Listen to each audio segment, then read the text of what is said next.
imagine this. You are broke, your family is barely making ends meet, and your debt is piling up. So you decide to visit your wealthy friend. Maybe they'll give you a loan or invest in your sinking business. But once there, you decide to ask for something more. You ask for their help to acquire some land that belongs to your well-off neighbor. What does that make you? Ungrateful, yes, but also delusional. And that is what Pakistan is. Their Prime Minister Shehbaz Sharif visited Saudi Arabia over the weekend. Yes, he discussed the financial situation, but he also raised Kashmir. And did Riyadh play along? Or did they dismiss his concerns? We'll come to that in a bit, but first, the visit. Sharif had a lot of engagements lined up. He performed Umrah in Mecca, attended a high-profile iftar dinner, and also met the Saudi Crown Prince, Mohammed bin Salman, or MBS. Now, this was Sharif's first foreign trip after taking office as Prime Minister. A bit of a no-brainer, really. Saudi Arabia is the leader of the Muslim world. It's also a big investor in Pakistan. So in recent years, most Pakistani leaders have picked the kingdom for their first trip. Imran Khan did this in 2018, and so did Shehbaz Sharif in 2022, and now he's done it again. So we come to the discussions next. What did MBS and Sharif say about Kashmir? Let me quote the joint statement. The two sides stressed the importance of dialogue between India and Pakistan to resolve the outstanding issues between the two countries, especially the Jammu and Kashmir dispute, to ensure peace and stability in the region.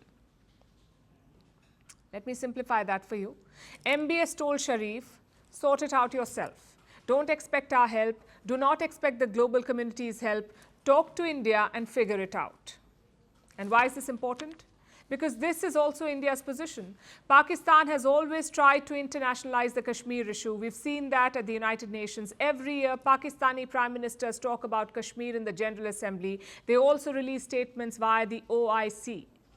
That's the Organization of Islamic Cooperation, OIC. It's a group of 50-plus Muslim nations.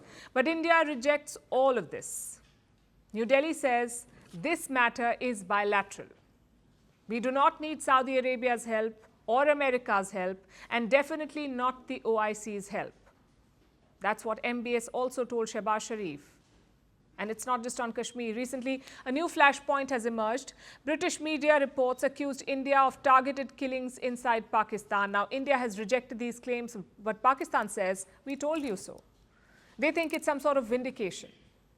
But MBS, it seems, is not buying it. He says all outstanding issues must be discussed bilaterally. I assume that also includes these new reports. It tells you how Saudi Arabia and its policy have changed.